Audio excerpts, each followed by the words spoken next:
guys, welcome back to Maxwell Starr's Beer Reviews here with Sithe over at Sithe Manor. We're going to take a look at a beer that recently showed up in New Brunswick liquor stores for the holiday season, and now, yeah, we're well past the holiday season now. It's down in late January. They still sell it in stores though, so as far as the time of this filming. So I definitely, here, let's take a look at what we think of Schneider-Weisse's Tap 4 Edel-Weisse. Wiesen Edel-Weisse, from the makers of Schneider-Weisse, Weissbier, and Adventinus Eisbock, which is an excellent Eisbock, excellent beer. So it says, George Schneider's Wiesen Edel-Weisse is exclusively brewed in reminiscence of George Schneider's privilege of being part of the perennial Munich Oktoberfest until 1942, when his master Weiss Brauhaus in Tal, Munich, was destroyed during World War II. Uh-oh. Well, you know, they were Nazis. But still. Yeah, Jesse should have been sitting here for this. George Schneider 1 designed the original recipe. George Schneider 4 presented it to the last Munich Oktoberfest, and George Schneider 6, along with his renowned team of brewmasters, has now revived it after 57 years of dormancy. Enjoy and celebrate. So it was last made in 42, so 57 years after that would have been 99, I think. What? 42 plus 50 what? 42 plus 57 is 99, yes. isn't it? Yes, it is. Okay, there you go. So it had been 1999 when this first came back out. So, pop it open. Now, I really wish someday that I'd be able to try the Schneider-Weisse, the basic Weiss beer, but take a look at this one. I'm not going to do the classic Weiss beer pour, or it's not even a classic Weiss beer pour. It's just the way that a lot of people pour it, which is put the glass over it and up in the glass. You ever see that? No, that just seems like a bad idea, though. I don't know if I can do it with this one. It does seem like a bad idea. It's just because there's not enough room in the glass. There's not, like, just because the mouth of the glass doesn't come and touch the bottom.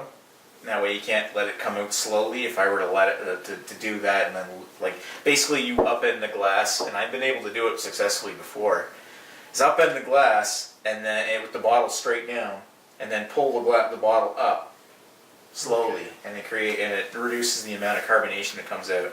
But if you don't do it right, you're going to get beer all over the floor. I appreciate you not getting beer all over the floor. I'd rather not, have the dog come. Look at the dregs. Look at that. Oh, that's some nasty. Doesn't that look gross? Yeah. That's some gross. Nastiness. That's some nasty dregs. And you know what? I've actually had a chance to have this beer you can before. even watch it still falling down. I wonder how good let's see how good the autofocus is on my camera, and just say, Like, look at that dreggy goodness. That's kind of. That looks like you dropped something pretty heavy down into that. No, I'm sorry, but Come on, focus. There we go. Look at that. Look at that. It's like really, really gross. Now, dregs don't scare me. So yeah, but when you can watch it kind of go down the glass, it's like that's nasty. You know what? At least it's not as nasty as that Italian beer that had snot. Oh. This is actually like it looks like somebody dumped in like mixed cinnamon in it, and it sort of swirling around there. Yeah, you can certainly tell where it's sitting. I mean, like in my glass, you can certainly see the waves. Pretty gross. Yeah. Well, that's part of the beer. I know it is. Style. Yeah, Especially I know. with the Hefeweizen, they're unfiltered, so it's definitely not filtered. So looking at that, Yeah. I got one finger ahead off of it, but I'm pretty sure if I reported more aggressively, you got a lot more. Yeah. It's kind of like this orange-yellow kind of appearance, more leaning towards the orange apricot kind of colors. Yeah, it's definitely an apricot in color. Like. As far as the Hefeweizen goes, it's a little dark. It's darker than your average Hefeweizen, but it's still pretty nice. Yeah. But again, as far as the head goes, if you did do it the original way, which causes less carbonation, you'd get even less head. It's 6.2 ABV, so I think it's closer to the heavy point of the scale anyway. So for Hefeweizen. So yeah, it looks good. Other than the dregs in it. So let's give it a sniff. A lot of the soap from your bath. A lot of citrus, bit clove, and maybe a touch of banana. There's something else in there. You think of that spicy note? Yeah. Cloves. Is it cloves? Mm. Here, I got more dregs on mine, so you mind a sniff. Yeah, it's cloves. Mm. See, to mine, like if you take a good whiff of mine, you'd get that other C word that coriander. There's some coriander in there. Yeah, I guess you could say coriander. It's not quite coriander, but I mean, when the clove comes in weak enough, it's almost gives you almost like a soapy kind of. I bet Heist would curse. Really curse at this point, yeah. Yeah, he'd be cursing. I guarantee it. I don't know. I've had a couple of these already so far, so I know what to think already. But it reminds me, like, it's a very much like a holiday beer. Because if you ever have one of those, I can't remember for the life of me what the name of it is, but there's like a holiday decoration that's in like an orange, and you stick cloves in it, and the fragrance that it emits over the course of the holidays kind of reminds me of the holidays because we used to have one when we were kids. It's like a German thing, and it's some kind of like orange clove, so it gives you that citrus clovey smell, but it's a gentle kind of smell. What this reminds me of when I sniff it is like that holiday orange kind of thing. Okay. Yeah. I didn't have one of those unfortunately, so I can't really put my thumb on what it would be, but I can see how this would remind you of Christmas, because I know that some religions do have those type of non-burning incense style things. Pomander, that's what it is.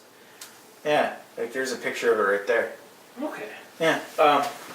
Here's what I'm talking about. If anybody's ever seen one of these, I don't know if it'll focus here, because yeah, here you go. Actually, I like to focus on this camera. The vegans ignored the vegan part at the top, but yeah, that's basically what a Christmas pomander is this cloves stuck into an orange, and it's a decoration that gives it a fragrant smell throughout the house during the holidays. And this is exactly what it smells like. It really reminds me of a pomander. Anyway, so this should pretty much be like Christmas all over to you. Pretty much.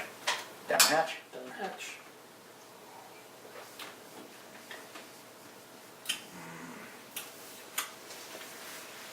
She's smooth. A little bit of an herbal note that pokes up through the back after you've drank it, but most of the front part, it's this spicy clove and citrusy with a touch of banana coming in through it, and almost gritty kind of beverage. But it's actually quite light.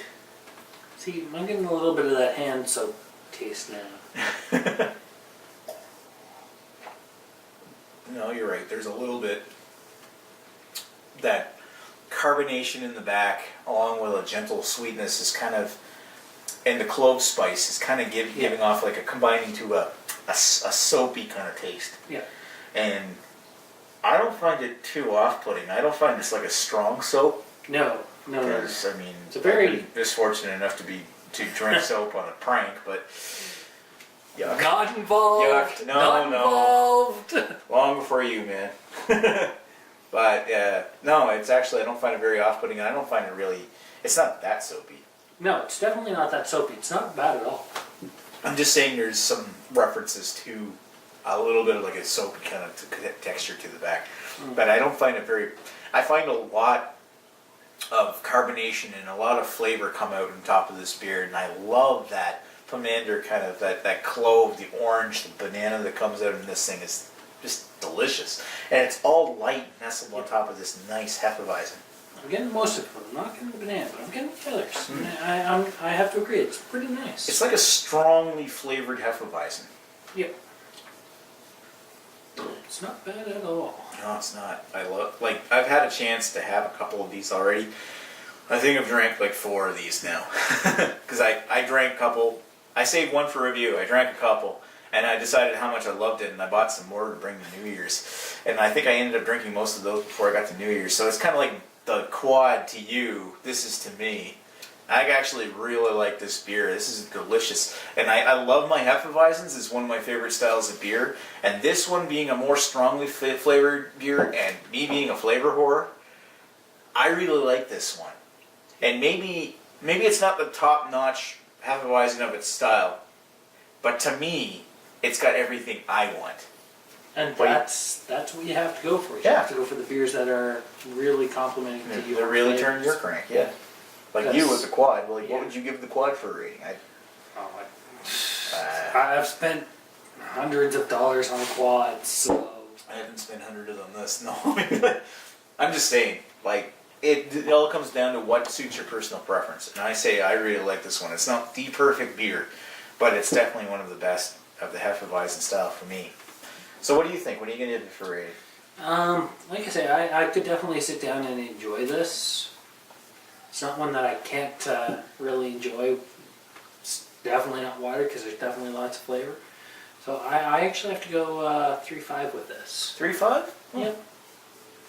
But like I said, I really like this beer. I mean, it's not the best beer ever. Mm-hmm. It's not the best beer I've ever had. And I've certainly given Hefeweizens better scores than this, I think. But I gotta say, this is one of my favorite Hefeweizens. I'm gonna go with 4.25 on this one.